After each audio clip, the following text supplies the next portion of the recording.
Hey guys, Filmsuit here. So I just saw Lawless, and I have to say, it's one of the best movies of the year. So Lawless is a 1920s gangster movie starring Shia LaBeouf, Tom Hardy, and Jason Clarke as a trio of brothers named the Bondurants.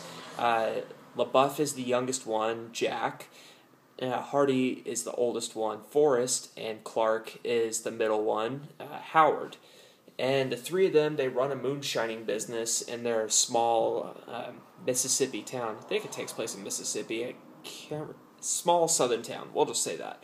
And everyone loves them, and they are untouchable. And some people call them immortal. In fact, there's kind of an ongoing bit about that throughout the movie. But yeah, their operation is at risk when Jack decides to get involved when Forrest and Howard were doing whatever they could to keep him out of the business.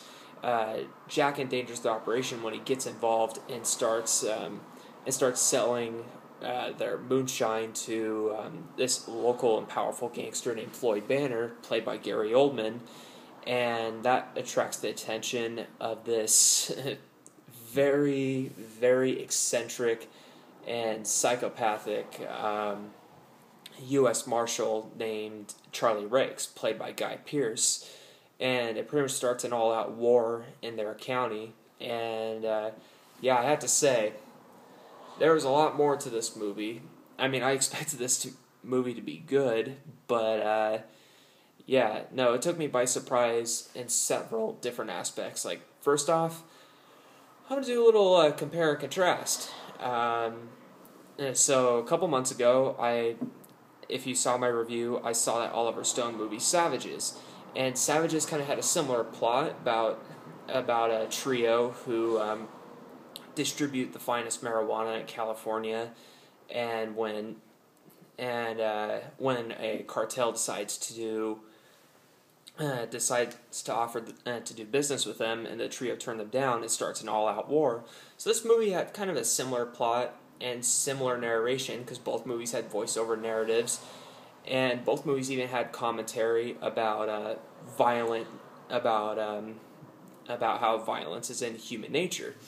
And I will say, Lawless is better in every aspect, and it actually succeeds where Savages failed. It is not hokey and pretentious and redundant about the message of violence in human nature like Savages was. It doesn't have bad, awful dialogue that makes you roll your eyes like Savages did. The villain and its goals and motives are crisp clear, unlike Savages, and the ending is satisfying, unlike Savages, and it's ironic without being overly hokey, and again, without being pretentious like Savages. And I could go on this whole review over how Lawless is better than Savages, but I'm not here to do that. I'm here to tell you guys that Lawless is a fine piece of filmmaking. It's the director is John Hillcoat. He made The Road, that Cormac McCarthy adaptation with Viggo Mortensen, and he also made the Australian Western movie The Proposition. And he does well here. Like, every shot in this movie is just beautiful.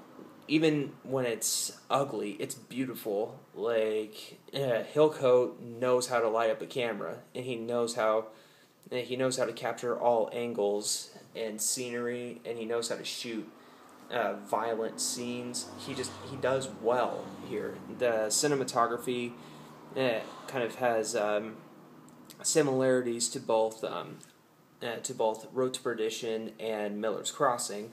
And speaking of Coen brothers, who are the directors of Miller's Crossing, this movie has a lot of similarities to their work in terms of the villain. Guy Pearce as Charlie Rakes steals the show.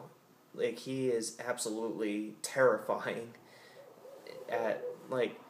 Why in the hell would they let a narcissistic, obsessive compulsive psychopath be a cop? that's my question. Like, I mean, this guy, he's sadistic. Spoiler alert, he kills a disabled kid. It's implied that he rapes a prostitute. He does really, really jacked up things that's like, how were you allowed to be a cop back in that day? But still, that's Guy Pearce's most brilliant performance to date. Like, he's bound to get an Oscar nomination for it, and if he doesn't, I'm gonna write the Academy and be like, what is wrong with you guys for overlooking him? Yeah, he definitely needs more work after this movie. And Shia LaBeouf, he also impressed me. I mean, he was pretty whiny like he was in the Transformers movies, but it's understandable considering he's the younger brother here. You kind of would expect that in his character. But yeah, no, he does it well, and it's actually cool seeing him kind of evolve from this naive little boy to this vengeful wannabe gangster. He does very well here. And Tom Hardy, he has the second best performance in it as Forrest Bonnarott, and he has kind of a personality of a grouchy old grandpa. He's very stern, he says very few words, he grunts, but at the same time, like, that's what makes his character great. He's a man of a few words, and you know when he's looking at you that that you're in trouble if you screw with him. And let's see, what else? Yeah, and his character, again, spoiler alerts, it's amazing what his character survives throughout this movie. He survives getting his throat slashed open with a knife. How is that possible? He survives that. He survives getting shot in the chest like 5 or 6 times. It's amazing what his character survives, but that's what makes his character great, is just the whole ongoing story of how immortal he is and how Guy Pearce just laughs at it and doesn't believe it. And everyone else does well here. Jessica Chastain is this former stripper from Chicago who decides to help manage the Bonnarot's diner.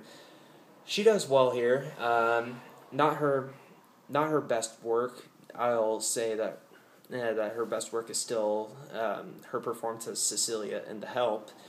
And yeah, I did have a couple of issues in terms of the other minor characters. Like, they didn't give Jason Clarke a lot to do, and I kind of wanted to get to know his character more, and I wanted to get to know Shia LaBeouf's love interest more, who's played by Mia Wasikowska, whatever her last name is. She was Alice in Wonderland, we'll say that.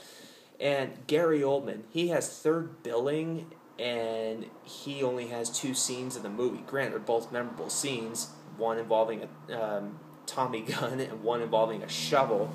No, he does pretty well here, but still, I kind of wish he had more to do. But overall, this movie does very well, going back and forth between being a tale of what it was like to live in the South in the 1920s Prohibition era, and being a gangster movie, and being kind of an innocence lost story. No, this is a very crisp, well done movie.